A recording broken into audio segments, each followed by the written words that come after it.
여러분, 2020년 4월 7일 화요일 아침이 밝았습니다.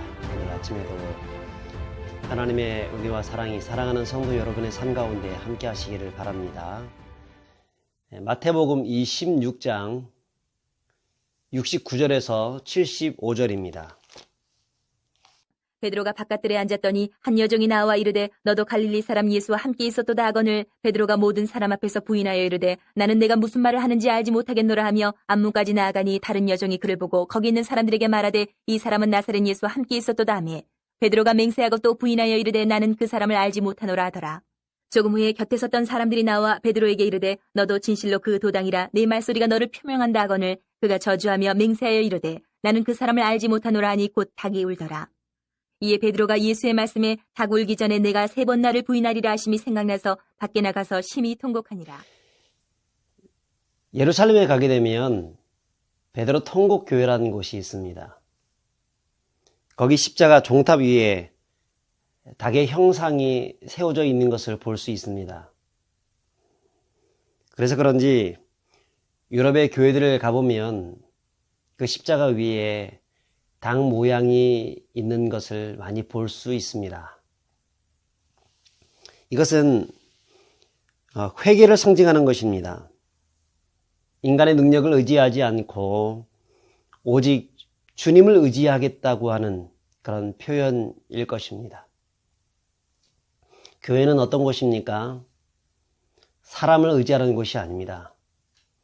자기 확신을 가지고 신앙생활을 하는 것이 아닙니다. 하나님을 의지하는 겁니다. 만약에 자기 확신 가지고 신앙생활을 하면 넘어질 수밖에 없다는 것입니다. 여러분, 신앙생활을 하신다고 하면 내 확신을 버리고 오직 십자가를 바라봐야 합니다. 오직 예수 그리스도를 바라보면서 살아가는 성도들이 되어야 합니다. 예수님은 잡히시던 날 그 밤에 제자들과 마지막 만찬을 나누시면서 제자들에게 말씀을 하십니다. 오늘 밤 너희가 나를 다 버릴 것이다. 그러자 베드로는 매우 확신 있게 모두 주를 버릴지라도 나는 결코 주님을 버리지 않겠습니다 라고 합니다. 그때 예수님께서 뭐라 말씀하시죠? 네가 오늘 밤 닭이 울기 전에 3번 나를 부인할 것이다 라고 말씀을 하십니다. 그때 베드로는 확신 있게 큰 소리로 호언장담합니다. 모두 다 버려도 그리고 내가 주님과 함께 죽을지언정 결코 주님을 버리지 않겠습니다. 죽을지언정. 매우 확신 있게, 매우 담대하게 말을 하고 있는 것을 볼 수 있습니다. 근데 오늘 이 본문은 그 인간의 확신이 얼마나 허망한지를 우리에게 보여주고 있습니다. 아마 베드로는 자신이 있었을 것입니다. 나는 절대로 그렇지 않을 것이다. 나는 부인하지 않겠다. 내가 얼마나 예수님 사랑하는데 주는 그리스도시고 살아계신 하나님의 아들이신데 주님을 버린다고 하면 나의 구원도 없는데 내가 어떻게 예수님을 버릴 수 있겠는가? 내 생명 다 바쳐야지. 아마 그의 마음은 진심이었을 것입니다. 그런데 문제는 그 진심이 자기 확신 속에서 부르짖는 진심이었다는 것입니다. 사람들은 그렇게 신앙생활을 하면서 자기 확신 가운데 살아가는 사람들이 많이 있습니다. 아니, 신앙과 확신을 혼동하면서 살아가는 사람들이 있습니다. 할 수 있다. 하면 된다. 해보자. 네, 여기까지는 좋습니다. 그런데 그 할 수 있고 하면 되고 해보자는 것이 하나님을 의지하여서 하나님이 아니면 안 된다고 하는 그런 마음으로 하는 것이 아니라 내 생각과 내 경험과 내 능력을 의지하여서 하는 경우들이 많다는 것입니다. 성경은 인간을 전적 부패, 전적 무능한 존재라고 이야기를 합니다. 하나님의 불가항력적인 은혜가 아니면 살 수가 없는 존재가 바로 우리들입니다. 신앙생활이라는 것은 여기에서부터 출발하는 것이죠. 여러분, 자기의 확신, 자기 신념을 버리셔야 합니다.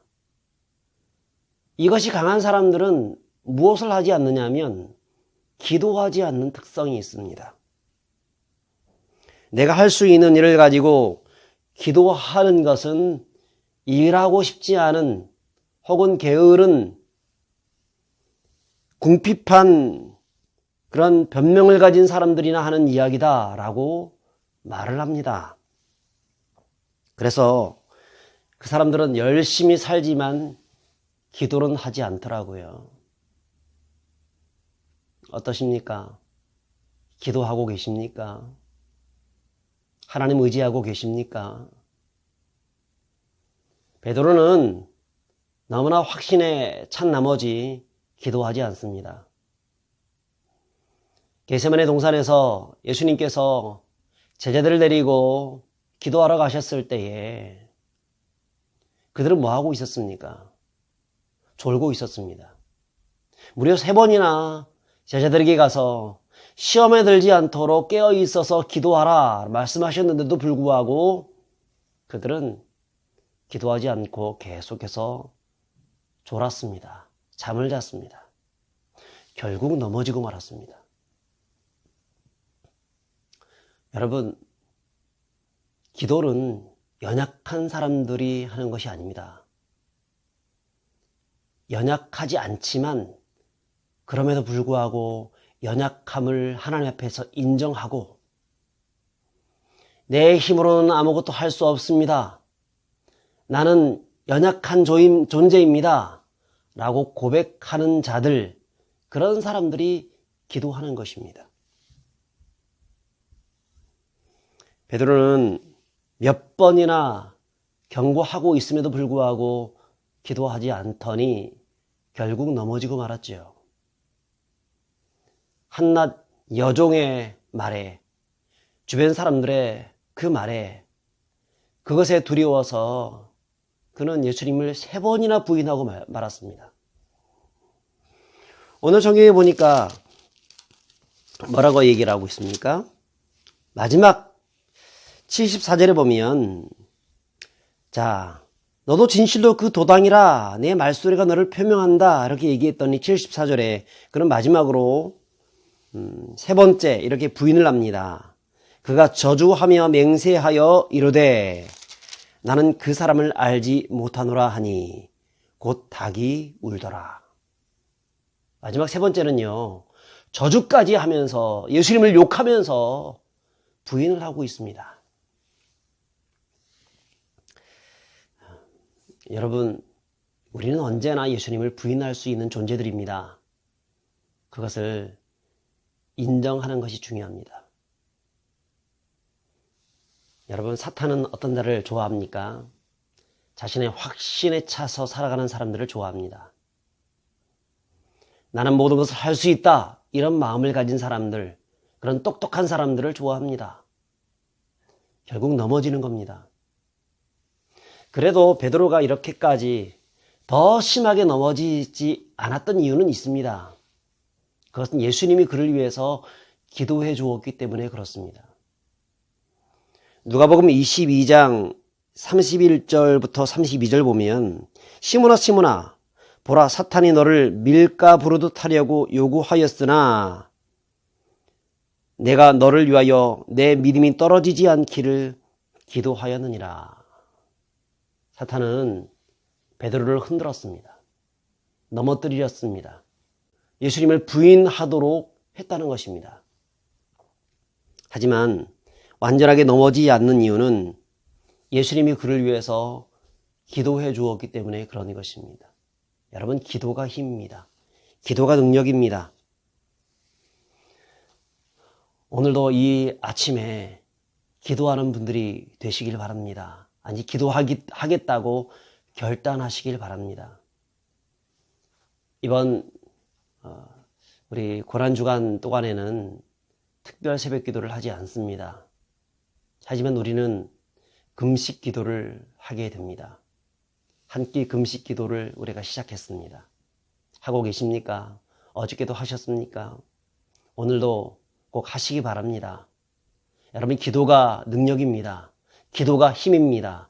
기도가 모든 견고한 진을 파는 강력입니다. 기도하는 사람들이 되어야 합니다. 신앙생활은 바로 기도에서부터 시작되는 것입니다. 기도는 은혜의 방편입니다. 기도하는 자에게 하나님이 은혜를 더하여 주시는 것입니다. 기도는 내가 연약함을 하나님께 고백하는 것입니다. 그럴 때 주님께서 그런 자를 불쌍히 여겨주시고 가장 좋은 길들로 인도하여 주시는 것입니다. 우리는 연약합니다. 우리는 부족합니다. 우리는 하나님의 은혜가 아니면 살아갈 수 없는 존재입니다. 이것을 인정하시고 온전히 주님 따라서 주님의 십자가를 붙잡고 그 뒤를, 그의 발자취를 따라가는 믿음의 백성들 다 되시기를 주의 이름으로 축복합니다. 기도하겠습니다. 하나님 아버지, 은혜를 감사합니다. 우리는 연약한 자들입니다. 우리는 부족한 자들입니다. 그렇기에 오늘도 기도합니다. 주님, 자신의 확신을 버리게 하여 주시고 주님을 의지하여서 기도하는 자로 그 기도의 자리로 나갈 수 있는 저희들 되게 하여 주옵소서. 오늘도 함께하여 주옵소서. 우리를 원하신 예수 이름으로 기도합니다. 아멘. 오늘도 우리의 확신을 버리고 주님을 따라가며 기도하는 백성으로서 승리하시는 믿음의 백성들 다 되시길 바랍니다. 감사합니다.